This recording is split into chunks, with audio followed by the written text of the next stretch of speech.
And there's a son somewhere out here. There he is.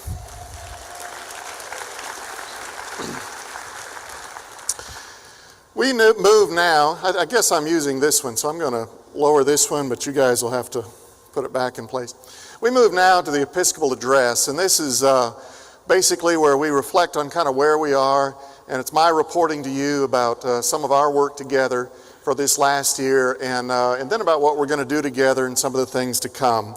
And I want to begin by repeating once again a word of welcome to all of you to the 2013 gathering of the Missouri Annual Conference of the United Methodist Church. People in this room represent more than 850 congregations, more than 170,000 United Methodists, as well as 1,000 active and retired clergy and dozens of United Methodist service, educational, and medical ministries across the state and around the world. More than that, the people in this room represent the mission and ministry of Jesus Christ in the Wesleyan way and in the Wesleyan spirit in the state of Missouri. This is my 9th annual conference to preside, and I'm looking forward to our time together these next few days. We began, one of our beginning kind of rituals and customs is to sing, "And Are We Yet Alive?" And I've got to say that as your bishop, from my vantage point, I think the answer is yes, yes, yes. We are alive, and we're doing vigorous ministry in ever new creative ways, and it's humbling for me to see. The work of the annual conference is done primarily through our congregations. Healthy, vital, vigorous congregations that every day are making a difference in the lives of our community, person by person, group by group, ministry by ministry. That's the way we change the communities we live in. That's the way we change the world. But also, as an annual conference in our association and connection with one another, we multiply those ministries and give channels by which we can help support those congregations in their work. And so you're going to hear about a whole variety of our ministries together, such as Healthy Church Initiative and New Church Starts and Pastor Leadership Development and Lay Leadership Development and Disaster Response, that are all the ways we seek to support you and your work in the local churches. Now, I think a distinct aspect of our ministry together in Missouri these last 9 years has been a sustained focus and disciplined attention on our mission as a conference. We have been kind of unapologetic in repeating over and over again what the work is that we do as an annual conference. Of course, the mission of the United Methodist Church is make disciples of Jesus Christ for the transformation of the world. And clergy have a role, pastors have a role, congregations have a role. But the conference's role is one that is contained on this mission card that's been handed out to you. It's in the blueprint there. It says, "Leading congregations to lead people to actively follow Jesus Christ." For those of you who are new to conference, what this means is we don't view this as the churches exist in order to support the conference. We view this as the conference exists in order to support and strengthen our churches in ministry. I think that's the way John Wesley saw it. John Wesley did not start new congregations and faith communities in the hope that one day he might have a conference. He started a conference, the practice of conferring, in order to strengthen people for the ministry in their churches and in those faith communities. So just on this mission card, we're reminded that that's the purpose of the Missouri Conference, leading congregations to lead people to actively follow Jesus Christ. And then it highlights 5 expectations. And for these last 8 or 9 years, we have been focused on these. These are what we expect of one another, what we expect of our pastors, what pastors expect of laity, what laity expect of the conference, what we expect of our leaders and volunteers. Is that our work is going to be Christ-centered. It comes from Christ and leads to Christ and is done in the Spirit of Christ. That we focus on fruitfulness. We focus on results and impact and how lives are changed, and not on all the how much does it cost, and the idea that if it costs twice as much, we're doing twice as good. We don't count the inputs. We look at where is ministry fruitful? Is it really changing lives? Excellence, this notion that we want everything we do together as a conference to reflect a spirit of excellence, not in a corporate competitive way, but in the biblical sense of excel also in this. Let's outdo one another in offering our best to Christ, offering our utmost and highest. And so we hope this is reflected in your experience of annual conference sessions, as well as in all the ministries we offer in the Missouri Conference. And then accountability, that we hold each other accountable. We hold clergy accountable for their clergy leadership, laity for their lay leadership, superintendents, directors, and even myself. We take this very seriously. And then we work collaboratively, collaboration. There are no territories. There's not mine and yours, there's ours, because we all belong to Christ. And so we work across all possible relationships and connections. And then on the card you also have the 5 practices, which are those fundamental activities that congregations focus on as they fulfill the mission of the church. Radical hospitality and passionate worship and intentional faith development, risk-taking mission and service, and extravagant generosity. I hope you'll take that card with you. For years it's been in a different color and a different form, but we've made some changes, and this is the updated form. The words are the same, but this poster is going to be on every room of the conference office. It kind of guides our life together. And then the other part of our kind of discernment about what we focus on as an annual conference is this definition of core process that points toward the fundamental activities that must be done with excellence, or else we fail in our mission as a conference. And we decided early on that the 2 most important things that we've got to get right as an annual conference is clergy leadership development, pastoral excellence, and congregational excellence, starting congregations, strengthening congregations, intervening in congregations. We've got to get those 2 elements right. Now, some might ask about any number of other concerns that are important. What about lay leadership development? Well, that's absolutely critical. But you know, we could do the best job in the world with lay leadership development at a conference level, but if our congregations are struggling, boring, irrelevant, not connecting, not feeding people's spiritual lives, there will be no laity to train at the conference level, right? So these are interconnected, but we kind of organize our work around those 2 things. When I say we organize our work, this is absolutely true. This is how I view my own use of time. When I relate to the Episcopacy Committee, which is like my PPR committee, I tell them that my goal is to spend about 30% of my time on congregational excellence in some form or another. How are we strengthening, starting? How are we doing right with congregations? 30% of my time with pastoral excellence. How are we doing with recruiting, developing, supervising, helping our pastors learn and enhance skills for ministry? And then 20%, because of my unique kind of what I have to offer the church, is writing. I try to give about 20% of my time and effort, because almost any given week, about as many people in this room pick up a book that's been written by me to use for their either personal devotions or their church leadership. So that's an important part of my ministry. And then about 10% of my time is given to general church leadership. I'm the vice president of the Board of Pensions, and there's several people in this room who have kind of an interest in how that goes. And then I serve on the Council of Bishops and the College of Bishops, but I don't. I try to restrict time beyond, for the general church to about 10%. And then, if you're counting up, that leaves 10% of my professional and work life, which I then, all other things, I try to confine to those 10%. By the way, if you want to ever try this, pastors, of thinking about your own ministry, the challenge is, after you get those important ones, how do you get everything else into the last 10% and keep it there so that those other things don't dominate? Now, if you actually think about my writing and all that stuff, it's actually more like 40% clergy and congregations, so that a majority of my time I try to align around those things. And we do that. That's what we try to do with our budgeting and everything, is align around these critical elements. Now, Some people have been asking, what have you been working on lately? Are you writing anything? A few of you have even noticed that this is the first annual conference in 7 years that you haven't been given a book that's written by Robert Schnase. Sorry, I've been goofing off, I guess, for the last year. No, I actually haven't written anything since General Conference.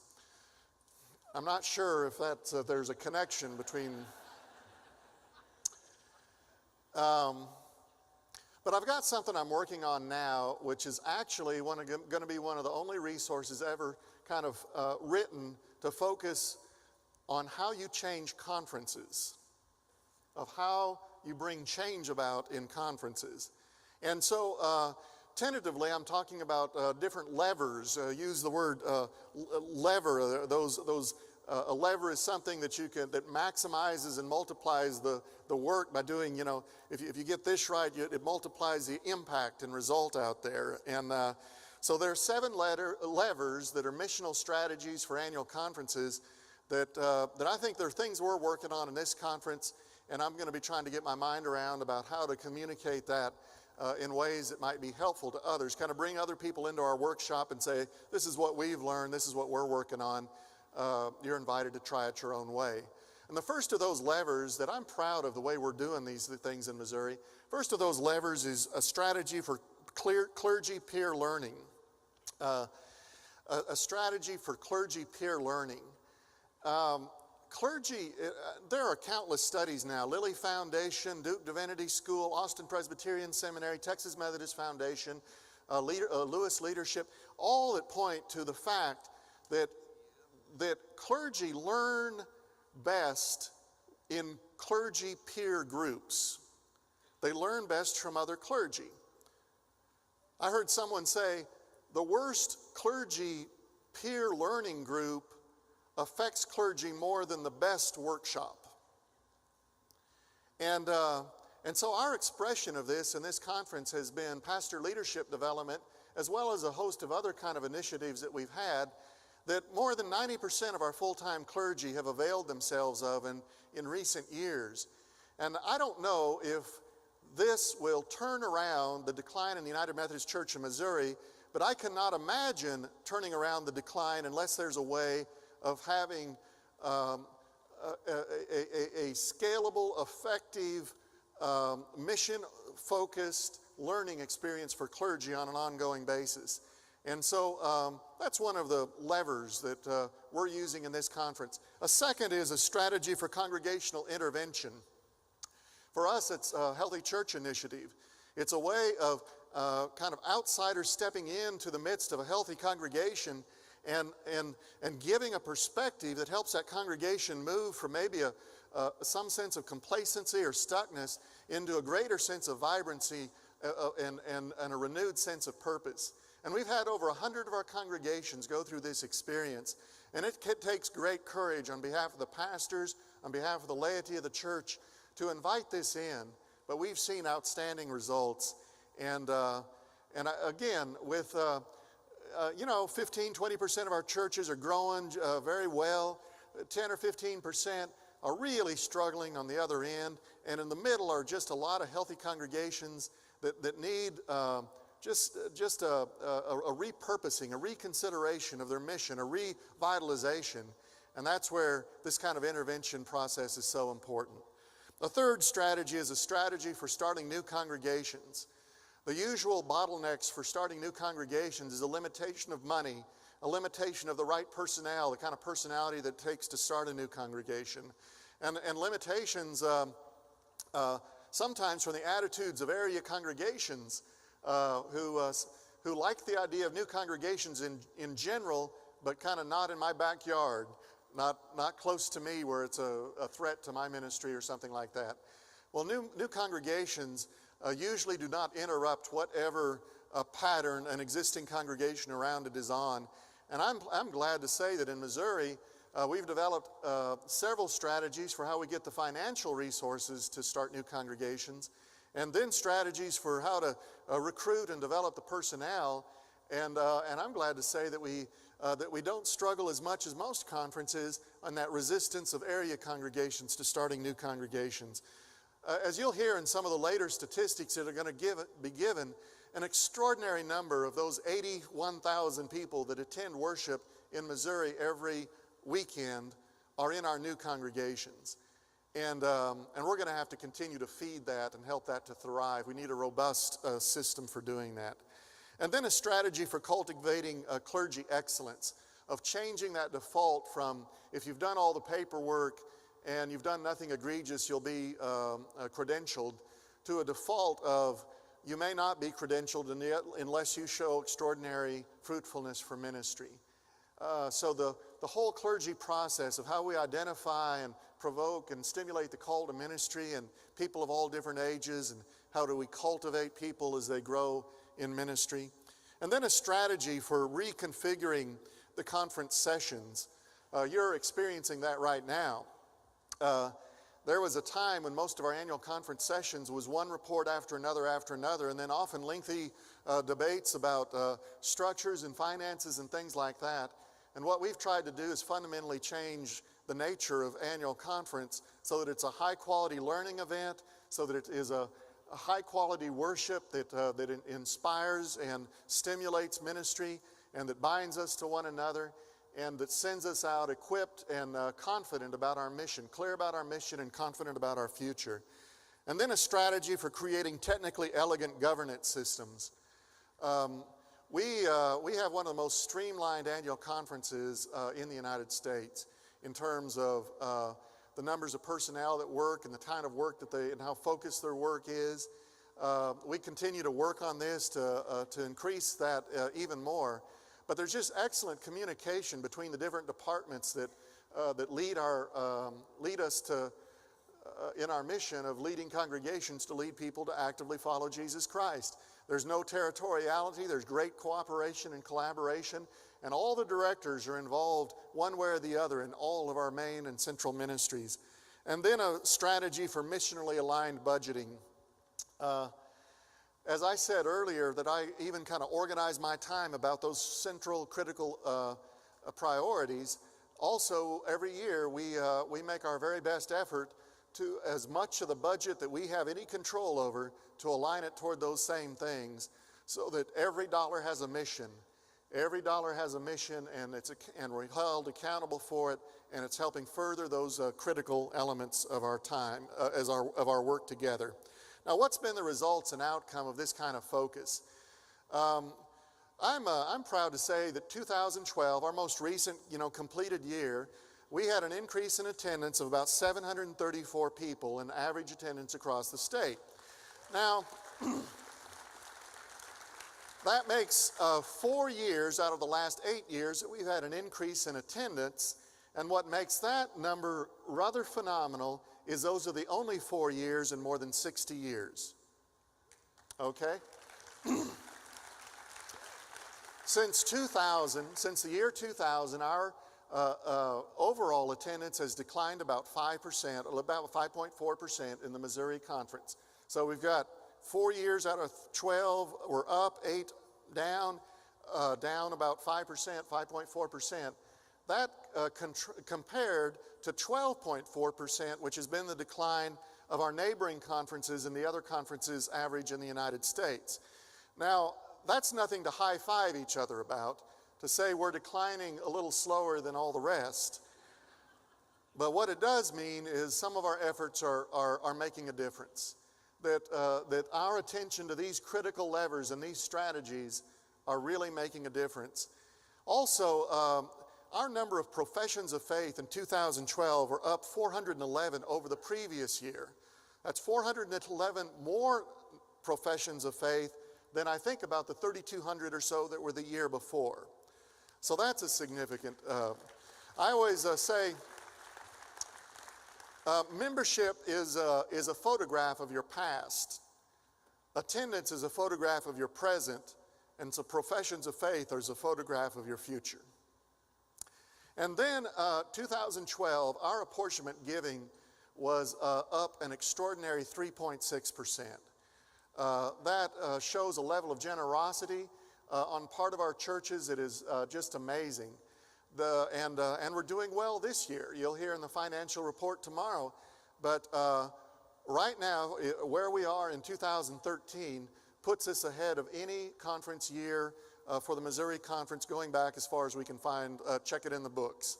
So congratulations, and God bless you for your generosity and leadership in these ways. So let's look at, by the way, I'm now going to kind of quickly go through. There'll be some images on this, but we've put this in this form that you have that has statistical information for you to take back. So if you want to share some of the numbers that are going to go by so quickly with your church back home, you can take this sheet to kind of prompt you in that. But as we look back then at 2012, what have we been working on? Let's start with new church starts. We either have been involved or are involved right now in 6 new church starts, including 1 restart. And you'll see some of the images on the screen here.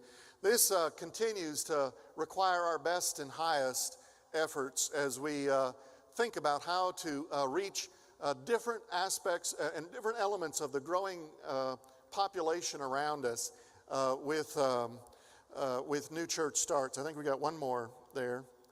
There we go. We're going to be starting a new church in Independence. This is one's worth highlighting, particularly focused on Pacific Islanders. And I look forward with great anticipation to see how this goes. I think it's great. We've got a pastor lined up and going for it. And then Serve 2012. These are kind of odd. These are a mix of ministries over the last year. 2012, we had 15,000 volunteers who helped with Serve. That's just the second year that we've offered Serve, and reached more than 150, 200, I think that's listed as 250,000 people through the ministries of that one day and that one weekend. If you've not participated in Serve in the last 2 years, sign up and plan to do it this next year. Converge, which is started as a clergy gathering and event a couple of years ago. Jim Downing led us into that, and it's been a wonderful blessing for our pastors. But now it's extended into the Converge One Day that you heard about a few moments ago, and it's a wonderful ministry that is helping our pastors. Surge. Surge is the name we've given to our gathering for our critical training event for our college age ministry leaders. More than 190 participated this year, and it was an outstanding event. The Joplin Response. 2 years ago, Aaron Brown stood on this stage and shared what the experience was like within 3 weeks after that tornado destroyed so much of Joplin. And then last year we heard an update, and this year we'll hear more of an update. But more than 7,200 volunteers have gone through the official kind of conference channels to do that, plus many thousands more church to church and community to community. And more than $1.7 million has been given by Missouri churches alone toward the Joplin rebuilding. And United Methodists are always among the first to arrive, but they are always the last to leave. And we're continuing to build and rebuild people's homes and help them rebuild their lives. Hydrate for Haiti. This came into our focus because of the good work of Jeff Baker, but now we have college-age teams and a variety of folks who are involved in doing this work. Last time I was at the airport in St. Louis, I was surrounded by a college team from Missouri who was setting off to Haiti. Louisiana Christian Medical Hospital. Our support continues with great generosity there, and we continue to lift that up for you as an option if you want to make a difference around the world. And then there's a whole host of other missions that you're going to be hearing about some of these. We're going to be renewing and rethinking renewing and putting out in a new form our whole Mozambique partnerships, and you'll hear more about that as the days unfold. Volunteers in Mission, all those congregations that send teams around the state and around the country and around the world. Festival of Sharing with hundreds of people, indeed thousands of people involved with it. And then there's the ministry, our youth ministry in the conference, WOW. How many of you were at WOW this last year? 2,400 people were there. I see lots of hands right up here and then the scattering throughout. I want you to imagine this room, if you took out all the tables, turned all of us into teenagers and added 1,000 more people. That's wow. And then spent the time with music, worship, learning, fellowship, fun. Confirmation, more than 350 participated in our conference-sponsored confirmation ministries. And then the mission projects for our youth, more than 1,400 youth through our conference-sponsored youth. When I say conference-sponsored before this, we realize that a lot of churches are doing things on their own. These are the ministries that we do together and that we offer, especially for those churches that couldn't do it on their own, and they do it together with other churches. And then, but 1,400 youth participated in our mission service projects this last summer. College-age ministries, I've already mentioned some of that good work. We've been experimenting with all different kinds of models of doing college ministries, and some of those are beginning to thrive. And then camping, 2,700 summer young people in our camping program last summer, which is one of the higher numbers since I've been bishop here, and it continues to do well. And then all we do with Healthy Church Initiative and Small Church Initiative, Bob Farr is going to say some words about that, lay leadership development and Hispanic ministries. I'm going to let him kind of walk us through those things. Now, as I said, we divide our work principally between two major focal areas. One is pastoral excellence and the other is congregational excellence. And so it's been our tradition here for the last several years, is as I give this Episcopal address, is to invite the directors of pastoral excellence and congregational excellence to share the platform with me. And so I'm going to ask Karen Hayden to share some of what she's working on in the area of pastoral excellence.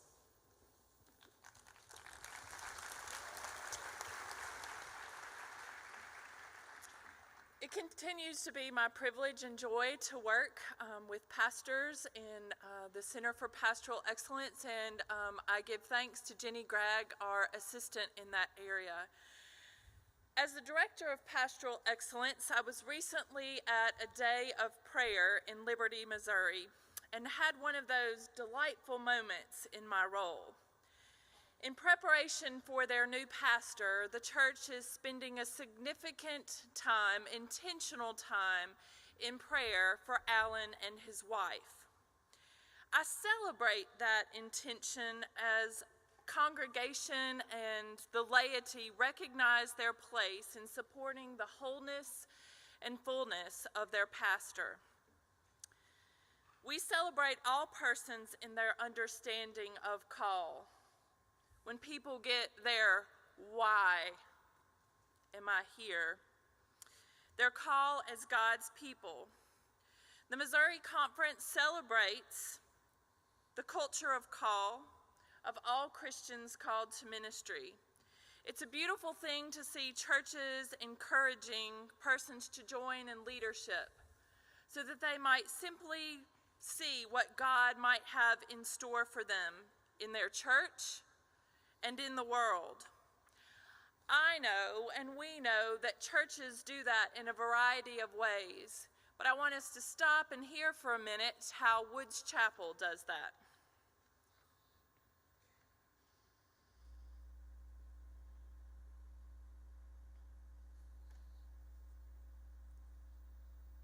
At Woods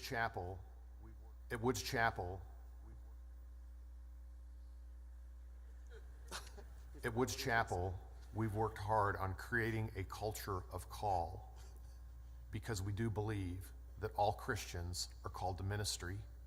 In fact, the most exciting part of being a Christian is the ministry that we get to do every day. It's not just something that pastors do.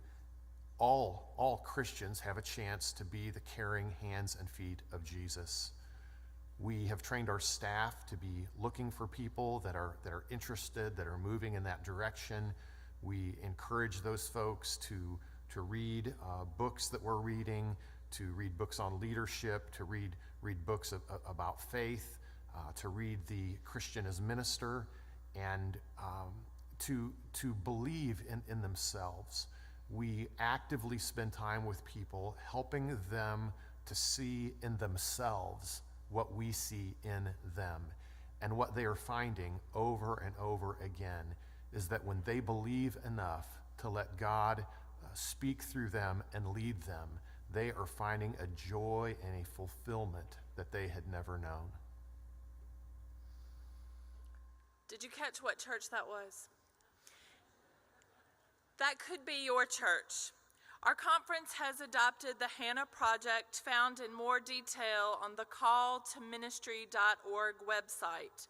This project offers guidelines for churches who wish to be more intentional in their recruitment and nurture for those called in ministry in the church. God does the calling, but God continues to use messengers to help persons hear their call and discern their call. Often I hear great stories of, I might not have been at this place at this time if Reverend so-and-so or layperson so-and-so hadn't pointed out this gift in me or hadn't led me to consider ministry. So whomever you are in this room, do not underestimate how God might call you to help support others in exploring their call to ministry. One way we might do this is for those persons 18 to 25 years of age, sponsor them to the exploration event sponsored by the General Church this November 15th through the 17th in Denver.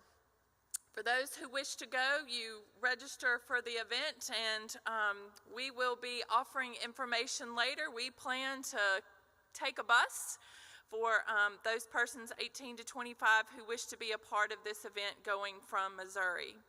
And this past March, we celebrated with about 40 persons in Columbia for an exploration event for Missourians, persons of all ages. And it was so exciting to see in that time together persons who felt, yes, I know now that I am being called to vocational ministry in the church.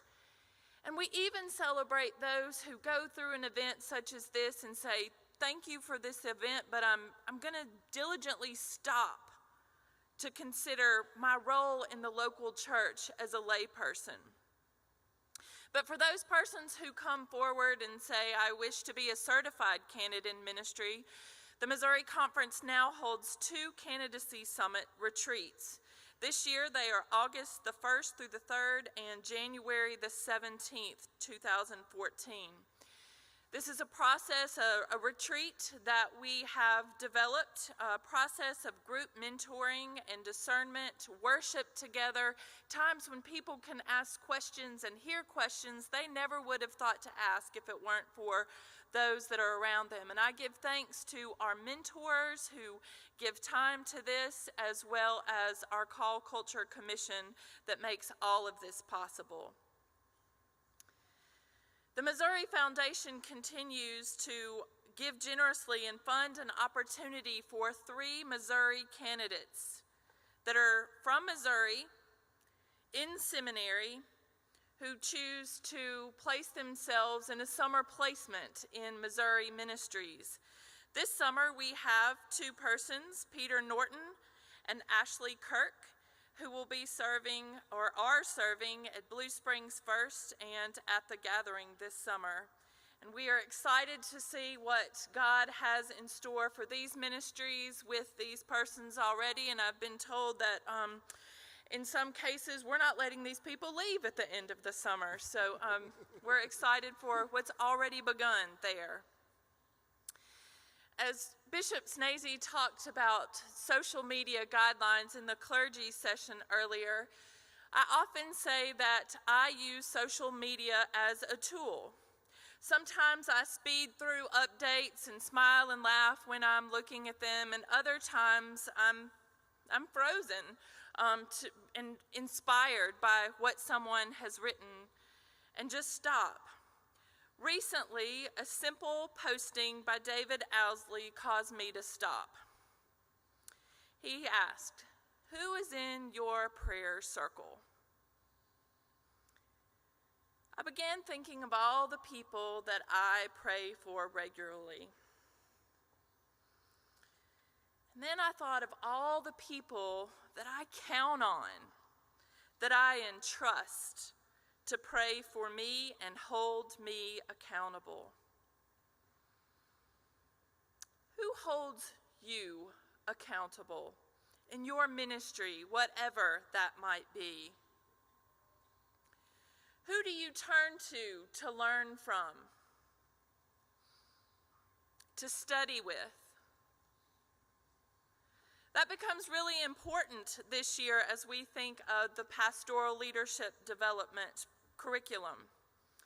PLD curriculum is taking a pause, a sabbatical this year, an intentional time of restoration. There hasn't been any room in the margins to create that 5th edition. But that doesn't mean that pastoral leadership development has ceased while the next curriculum is being born. While we sharpen our strategy for clergy peer learning, you were handed a resource when you came in, what we often refer to and share with other conferences as the Missouri Conference Reading List. And on the back of that is a resource, a list of all the PLD books that we have used in the past. When I say PLD doesn't have to stop, of course, you are invited to revisit those works in groups and learn together. We support ongoing learning with your colleagues and coaching. There's also some special groups being formed this year, some that you are making happen on your own, some that you're making happen through your districts, and some of which we are resourcing. A few of those are the Large Church Dynamics, a 2-day gathering for large church pastors and leaders with those 350 plus in attendance. Susan Beaumont from the Auburn Institute will lead and inspire us in Columbia, August 22nd and 23rd. As we think about our praying hands this week, our spiritual disciplines and practices, I invite all clergy interested in soul connections to come for an information and design gathering this Sunday. We don't have an agenda. We know we're meeting 4:30 in the boardroom of University Plaza, and we're considering 3 one-day retreats between now and next annual conference. And that's all I've got for you right now. But I invite those who would like to share with other clergy persons in discernment, dreaming, and designing what soul connections could be to join us Sunday. Another special learning group has been going on the past 2 years, the Preaching Roundtable, where 4 pastors covenant together to develop specific goals, support, and critique one another in their preaching. I invite you to contact Andy Bryan for more information on that. As we continue to uplift coaching for clergy in Missouri, the Office of Pastoral Excellence supports several basic coach trainings.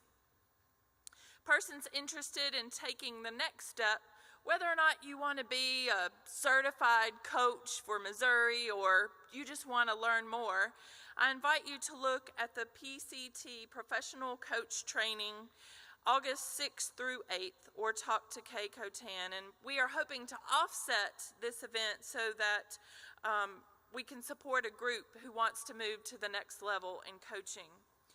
We continue to lift up, renew, and the Soderquist retreats.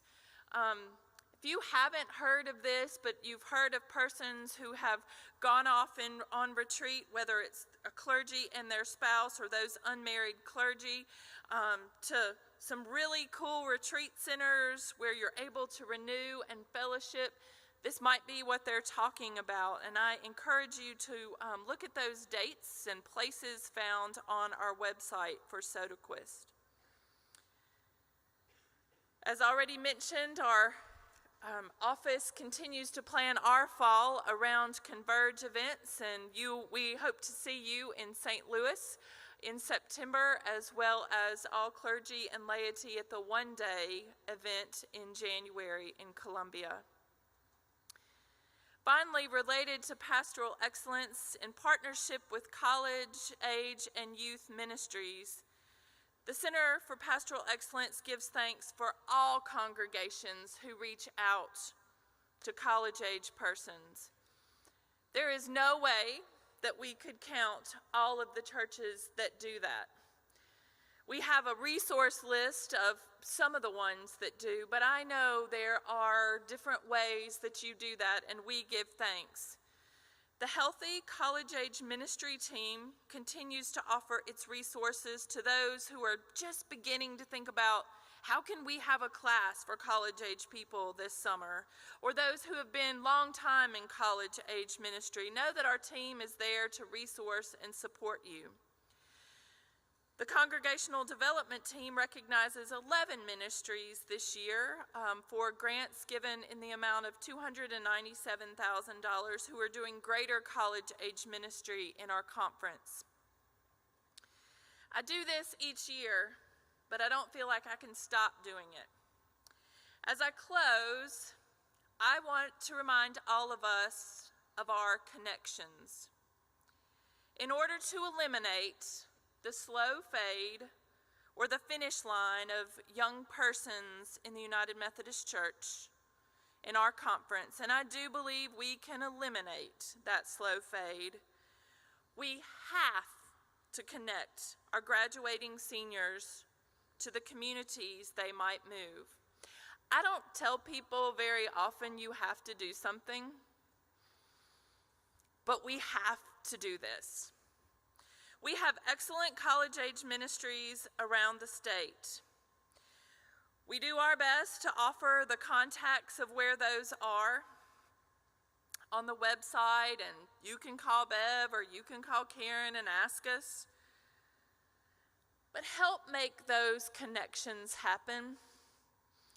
I think I want to pray for the Holy Spirit to nag at you from now till August. When you see one of those persons you know is moving away and they're a young person and it crosses your mind, how are they going to connect to the church? That you will say something to them or you'll say something to somebody on the other end, and don't just give them a name, give them a way to contact them. Be well, and may God bless you.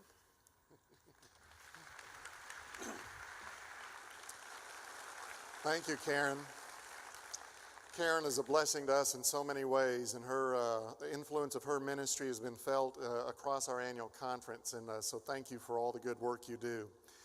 Bob Farr heads our Congregational Excellence, is Director of Congregational Excellence. I told you that we didn't give out one of my books this year, but then there's Bob's book, and Get Their Name.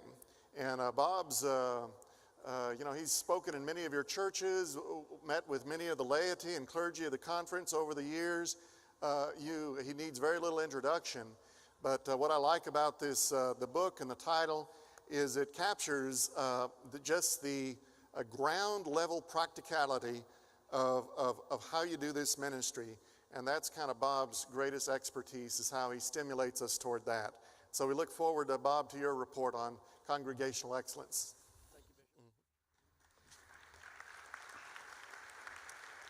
Thank you, Bishop Schnase and members of the Missouri Annual Conference. Bishop, I just thought you needed a book to read since you hadn't written one this year, so we got you one. We gave it out, by the way, just a little note. Inside each book is a bookmark that says you can get a workbook.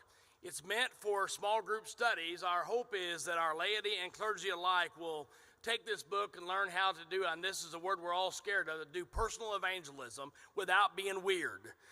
That's what the book's about. And so we hope that you'll share. It's an easy read. I helped write it, so it has to be an easy read. And we hope it's good for laity and clergy alike to have in small groups and Sunday school classes, and perhaps help us understand how we can build relationships with people we do not know yet for the sake of Jesus Christ. As some of you know, last year when I stood on this platform, I was interviewing for another job. Apparently, I didn't get it because I'm back and you're stuck with me.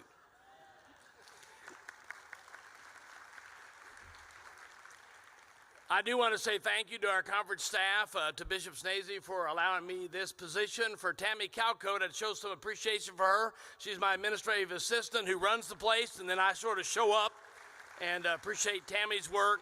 It's also been great work in the conference staff and their work to support.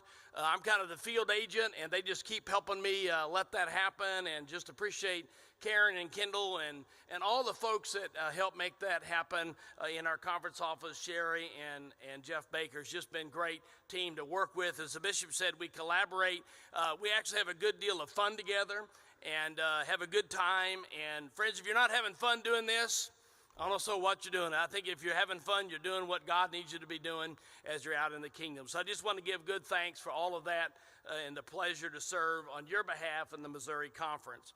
The Healthy Church Initiative, which is our transformation process we've initiated in Missouri, has had a good year. As you can see, we have reached 103 congregations through our intervention process. It's been a strong time. We continue to have a team of about 60 laity and clergy who help us do those consults, those peer mentoring and teaching time around the state. But I would encourage you, as we are not going to have PLDs this year, as we take a break from that and a breather to produce a kind of a new direction for that if you have not had a Healthy Church Initiative consult in your congregation yet, and you're wondering if you ought to do that or want some information or want some help with that, be sure and contact my office, and we're happy to come meet with your leadership team and your church council and walk you through it and see if it's a good idea for your church. We also know it's not right for everybody, so we're planning a couple, 3 events in the coming annual conference year that go at a different angle for transformation,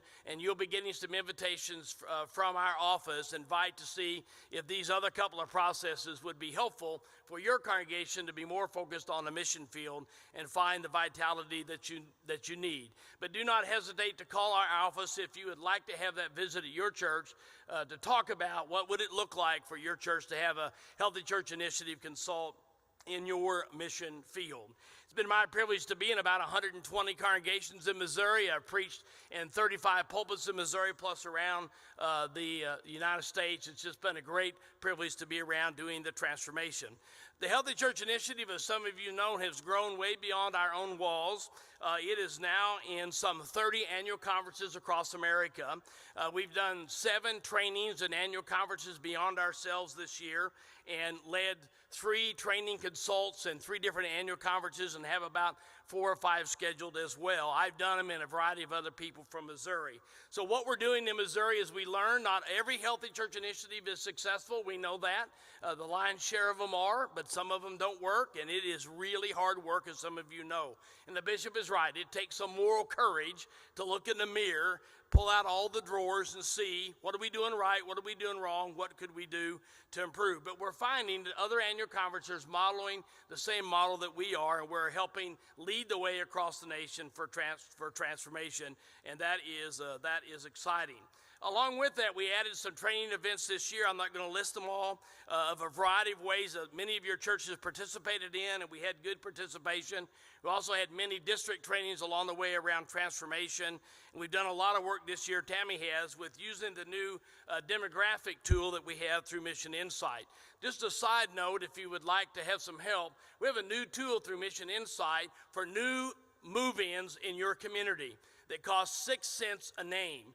And we have worked with Mission Insight to try to get that to be a very accurate list of new people moving into your zip codes. If you'd like to have access to that and have the mechanisms to get those new move-in names for your community, you need to contact our office, and we will show you how to do that, or go up to Mission Insight and they will show you how to do that.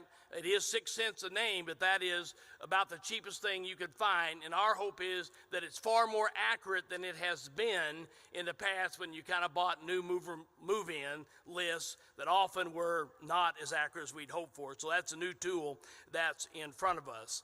So we've had great trained events. We look forward to a series of trained events coming in the coming year. The Small Church Initiative is off and running as well. We've seen well over 600 laity involved. We've got lots of churches churches. We have about 30 churches on tap for the coming year to do their consultations, and 16 in workshops, and we're beginning to see the small church initiative take root around our conference. It works best, churches somewhere between 40 in attendance and about 80 in attendance to help get us back onto the mission field. And so if you have not done that as well in your district or in your church, we'd invite you to contact Kay Cotan or our office, and we'd be happy for you to be a part of the small church initiative and where it is going. So we've got a good year planned for it. Our new church starts. This will be the largest year of new church plants. As Bishop Schnase showed, we have 6 new churches, and Giovanna will talk about a new Hispanic churches. Friends, that's the most new church starts we've ever done at one time in the history of Missouri.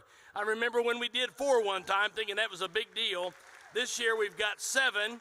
We actually have 2 more on the horizons where we have large churches thinking about and partnering with smaller churches to see if they can make something new happen in that smaller locale.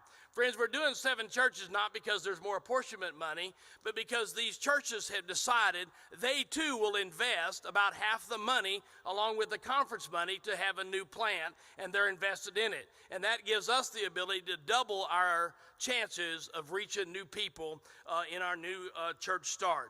As the bishop said, we are very excited about our Pacific Islanders new church start. I've had people ask me, why are we doing that in Independence, Missouri?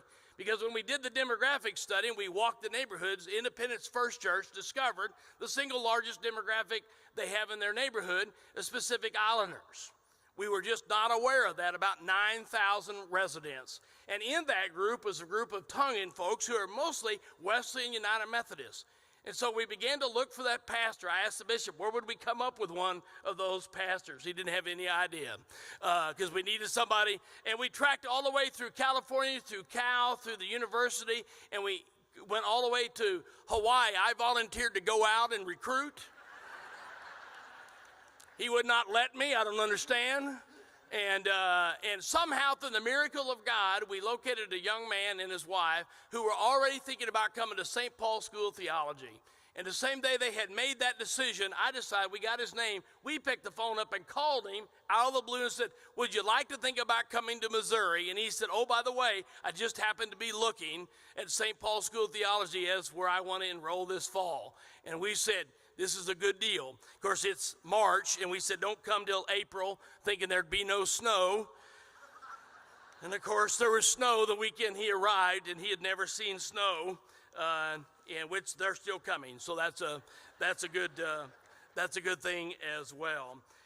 Friends, if you look back at our new church start time, we've started 29 new congregations since 2008, of which 24 of those have succeeded. That is a tremendous number of congregations. This last year, we were very proud that Faith Bridge chartered, Lifesong chartered, and that we had 25 pastors attend the New Church Plant Institute. We've had well over 120 pastors go to the New Church Plant Institute. And in our new churches today, just since 2008, we have some 3,500 new people worshiping in our current new sites. Along with that, we've been doing great work with our Hispanic ministry, and I'd like for Giovanna Husband to come up and share about our Hispanic ministry. Giovanna?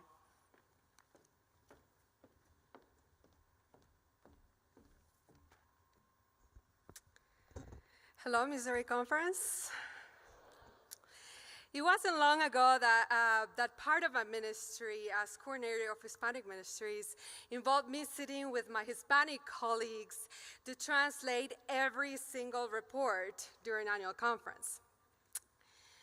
Let me tell you, if you think that sitting through all the reports is tough, you should imagine trying to paying close attention so you can translate everything into Spanish.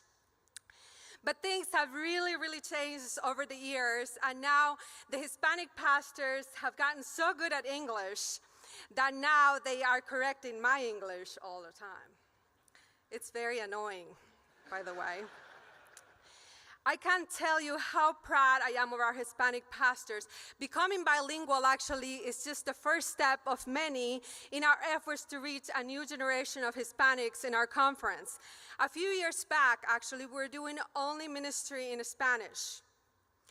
And we were reaching only our first generation Hispanic brothers and sisters.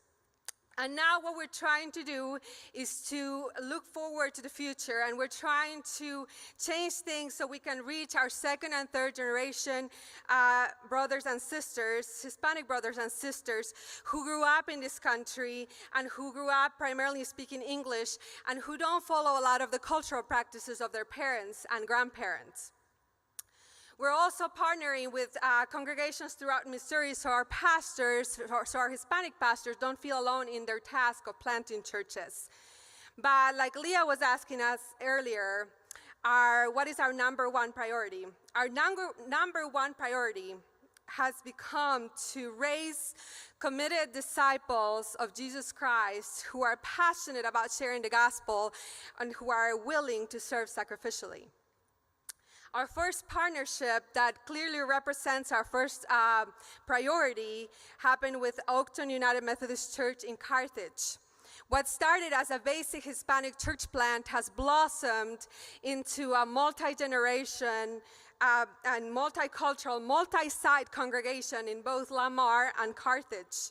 This new church currently offers its worship services in English and Spanish, and they've also merged the their youth and kid programming into one big program. What you can see in one of the pictures on the right, that's actually just their youth service, and that's happening in English.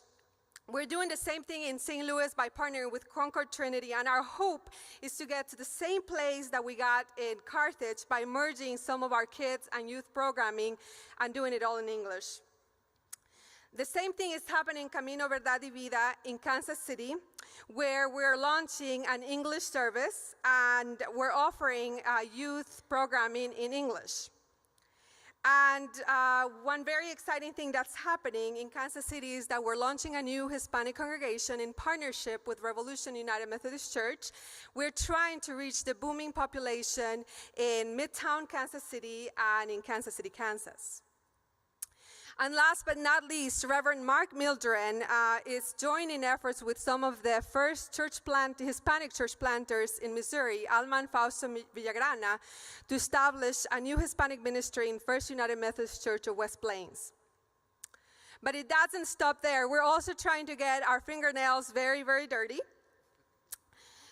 We're reaching out in love to our Hispanic communities through effective outreach and advocacy ministries. Our churches offer food and clothing pantries, job placement, tutoring, immigration clinics, and so many other incredible ministries that are bringing God's hope to communities in great need. So today, on behalf of our Hispanic pastors, I want to thank you for your continued prayers and support. Thank you for allowing us to create vibrant, exciting Hispanic congregations throughout the state of Missouri.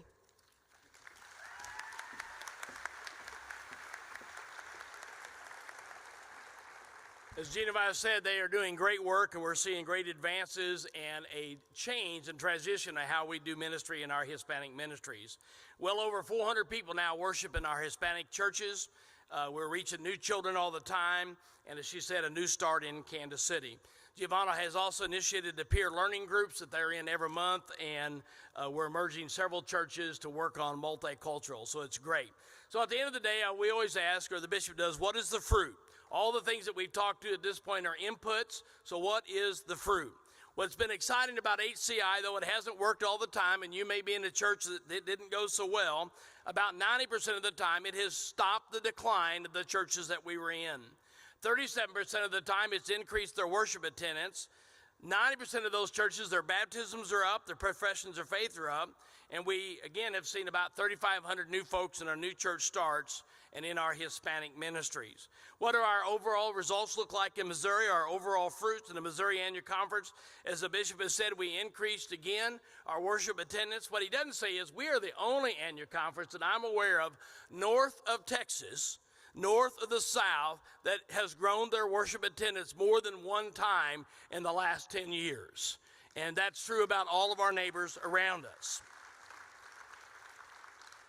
I want to make just a special mark. Where's the Mark Twain District at? Where are they at? Right here. Friends, for the first time in the history that I could find in the Missouri Conference, the Mark Twain District grew its worship attendance as a district. It also grew had the most increase in baptisms of any district. Friends, if you can do it in the rural area of northeast Missouri, certainly the rest of us could do it across the state of Missouri.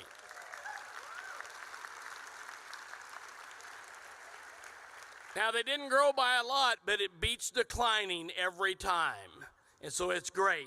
Last year in the Missouri Conference, 356 of our churches grew in worship attendance, 123 stayed the same, and 358 decreased. So we're making progress. Now, worship attendance is not everything. It's one sign. Baptism's one sign. Professions of faith are one sign. What I'm most excited about is in many, many of our churches, our missional outreach into the community has drastically increased locally. So when you walk into towns, people are talking about, we're doing this missional thing, that missional thing, we're working on this, we're making a difference here. Friends, that is what is going to change our world, change our community, and change the United Methodist Church as we change lives one church at a time, one person at a time, and one community at a time. And that's what makes the difference. That produces the numbers that we're hoping for. Overall, we now have 2 congregations over 2,000 in worship. We have 6 congregations over 1,000 in worship. We have 8 congregations over 700 in worship. What I think is amazing is out of the 16 largest congregations in Missouri, 9 of those congregations were relocation projects by the Missouri Conference or new church starts. Missouri has a better ratio of new church starts than almost any other conference in the United Methodist Church. We have a better success rate than all the other conferences in our own jurisdiction.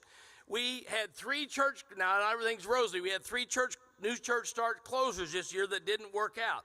They don't all make it for a variety of reasons. But what is exciting is our loss rate for new church starts, that is for every 2 or 3 we start, we used to lose 50% of them. So if we had 3 new church planters up here, we lost 1.5 of them just right off the bat. We've dropped that to 30% 10 years ago, where we're down to 20%.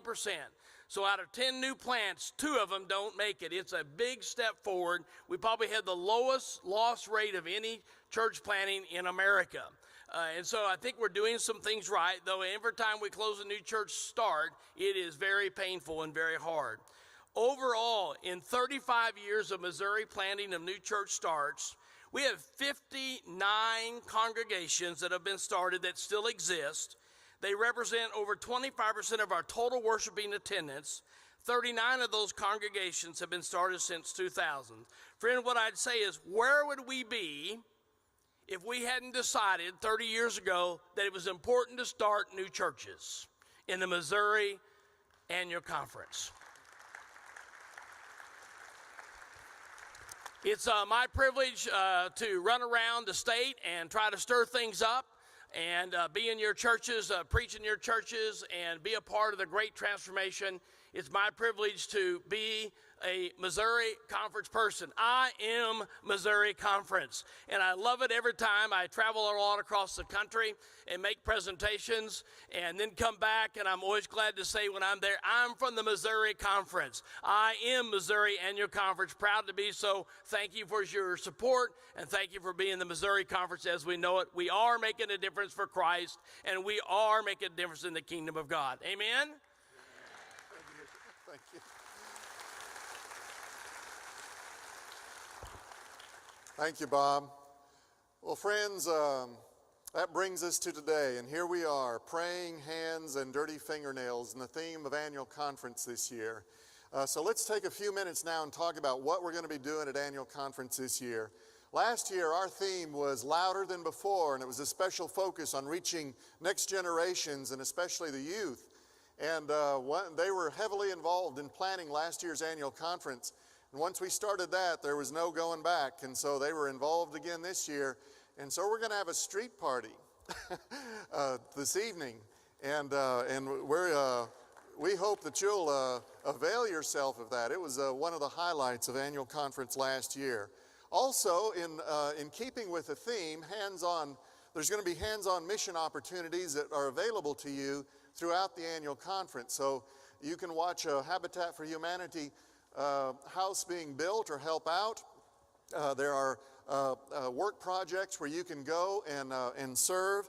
There's a 5K run on Sunday morning as well as the UMW mission walk. And the 5K run will help raise money for Imagine No Malaria. Our worship services, we've already experienced excellent worship, but those will also be highlight moments. Jeff Brinkman will be preaching on Sunday morning and at our memorial service, and hope you'll be present for that. And of course, we'll conduct our business sessions. We'll take care of budgets and nominations and reports and updates on various things. Our special guest, one of our special guests, is Bishop Tom Bickerton. Bishop Bickerton, what he and I have in common is back in 2004, we were elected as the two youngest bishops of the United Methodist Church. And he's the only one that was a little bit younger than I was by about 3 or 4 months. But he jumped in with both feet to this role of the episcopacy and has been a central figure in first the Nothing But Nets initiative, and then as that evolved into the Imagine No Malaria. He is the principal spokesperson for this, and he's going to be leading us tomorrow morning. And friends, you do not want to miss that session. We're going to start at 8 o'clock. The youth will be leading us. There's going to be some music to prepare us for that. But at 8 o'clock, I just encourage you to be present to listen to Bishop Bickerton. He also will be leading a workshop, and he'll be preaching at the ordination service. Juanita Rasmus will be leading our Sunday morning teaching session. Excuse me. She's an author, co-pastor with her husband. Excuse me.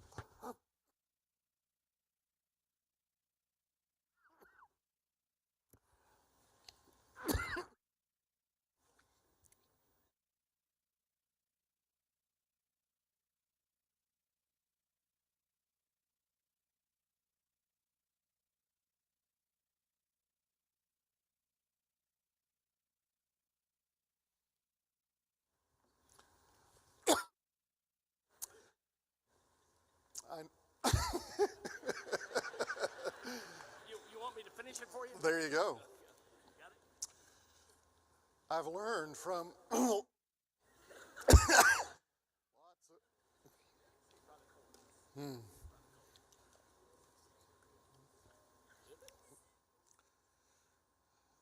I've learned from lots of experience in public speaking that when that happens, there's just nothing you can do. So we wait it out.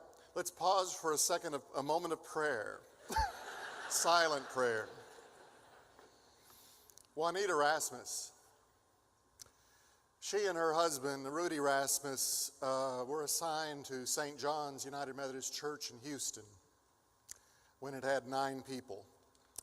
I think it has 5,000 today. She is a teacher and writer and author about prayer, and she will bless us on Sunday morning. This is not emotional, by the way, just like I need to apologize for that. There's something in my throat. I don't know what's going on. Not that I don't get emotional, but. And then there are the workshops, some of them tomorrow, and then Sunday afternoon is when we have most of our workshops with just some extraordinary leadership and provocative topics around prayer and service. We'll celebrate and acknowledge and recognize the retirements of over 30 clergy at our retirement service. But also this year, there are some special retirements of those who've served in conference leadership positions on the conference staff. Emmanuel Cleaver is retiring from his position as assistant to the bishop for African American leadership development. Lee Waltz is retiring from the camping ministry that he's led for so many years. Bev Bomer will be retiring this next year from being the director of our Conference Council on Youth Ministries. And then Mary Ann Inman, who's been president of CMU for what, 18 years, I think, is we're going to be acknowledging her great service to the Methodist purposes in Missouri as well. And so that's some of what we're going to be doing. There's another initiative that is going to be front and center tomorrow, and we're going to focus on Imagine No Malaria. And friends, we in the Missouri Conference, we do it different from other conferences. And we're going to join in this campaign of Imagine No Malaria that you're going to hear about tomorrow. We're going to jump in with both feet, but we're not going to do it in any way that says your church has to, your church must, every church must. We're not going to give you a number that says your church must raise this much money. We want this to be entirely voluntary. And so what we're going to be calling for in these tomorrow and for your good work in these months to come is who are those 100 churches, 200 churches, 300 churches that want to lead the way and that want to change lives by saving lives through participating in the Imagine No Malaria. Imagine No Malaria is the next step following the Nothing But Nets. Back a few years ago, the Missouri Conference, remember that annual conference, those that were there? We had the fun with the basketball and kind of competing of who was going to get the basketball, and talked about nets and mosquitoes and preventing malaria, eliminating malaria. Missouri Conference raised, in a space of about 4 months, $450,000, and we never lifted a finger as far as doing anything on the conference level to stimulate that other than to give people the opportunity. Well, that program has matured into something more than nets, and is much more extensive, involving how kind of multidimensional educational and medical components, as well as the nets prevention. And conferences throughout the United States are joining together to try to raise a total for the United Methodist Church of upwards of $70 million. And then combining that with the Bill and Melinda Gates Foundation, the United Nations Foundation, and various other foundations and other causes to really have a dramatic impact on this killer disease that is preventable and curable. And so I hope you'll prayerfully consider your part in this as you hear the presentations tomorrow. Jill Wandell and Jennifer Long are going to be leading us in some of this, and they have stories to tell, but they're a real resource to us in this is they know 30, 40, 50 ways for youth groups, women's ministries, men's ministries, congregations, worship services to have some kind of special program or ministry that helps raise funds and raise awareness about Imagine No Malaria. And I'm hoping that those 100, 200, 300 congregations that stepped forward and said, count us in, I hope they'll use 1, 2, 3, 4, 5 of those ideas and help us contribute our share to this magnificent undertaking. Finally, Mozambique Initiative. Mozambique Initiative, I just returned from Mozambique about a month ago. Ezekiel is with us from Mozambique. Sarah Bollinger, the new director and coordinator of Mozambique Initiative, is up there, and I hope you've seen some of the displays up there and the signs around the conference center, or around our expo center here. There's just a new surge of energy as we re-engage all the vital ministries related to the Mozambique Initiative. And it's not just about congregations and pastors, it's about water wells and safe water and health issues. It's about education, and I think we've the last 12 years have prepared us for something that we can't even imagine as we move forward with the Mozambique Initiative. So those are some of the things that we'll be highlighting and during these days of annual conference. Thank you, Bob. Our theme is is praying hands and dirty fingernails, and has already been described. This speaks to that life of personal piety, as well as that, and how that goes hand in hand with the outward focus. It's about personal holiness and social witness. It's about growing in grace as well as serving others. And these have always been linked. These were linked in the life of Jesus. Jesus went up to the temple to pray. Jesus went off to a time alone by himself for prayer. He studied the scriptures and taught the scriptures. But also it was Jesus that said, as you did it to one of the least of these, my brothers and sisters, when you gave water to the thirsty and food to the hungry, and visited the imprisoned and visited those who were alone. Those, anytime you did it to one of the least of these, you were doing it, to one of the least of these, your brothers and sisters, you were doing it for me. So these have always been combined, and the challenge is not linking inward spiritual holiness and growth in grace with outward service and changing the world. The challenge is not how do we link those, rather the question is why would we ever try to separate them? Our inability or unwillingness to foster one of these limits our capacity to grow in the other. An empty prayer life limits our service in the world. An unwillingness to engage ourselves in the world leaves something empty in our prayer life. Does that make sense? Loving God and loving the neighbor are inextricably interwoven. These are like two wings of a bird. It takes both of them to fly. And this is who we are. As Wesleyan Methodist, as United Methodist with this Wesleyan heritage, is we hold together the personal acts of piety with the outward signs of mercy. This is who we are, and this is what we do. We pray and worship, and we open ourselves to the Spirit of God so that God can use us to change the world. And what we do matters.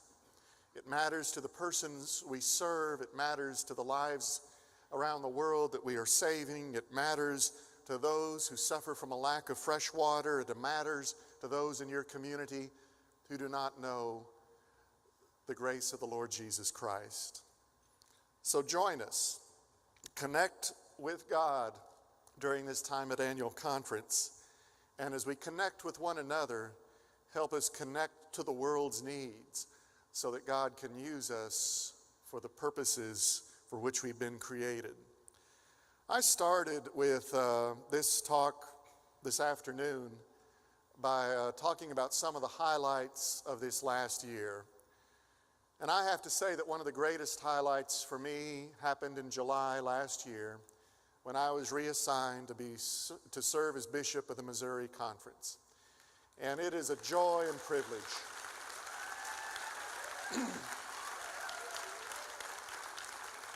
I would have willingly gone where I was assigned, but it was a great joy and privilege to be able to work with you and work together with you in ministry for these next 4 years. And so this is a gift. This is a gift to me and to our family, and I hope our time together is a gift to you. Thank you for all you do for the purposes of Christ and for the United Methodist Church. God bless you.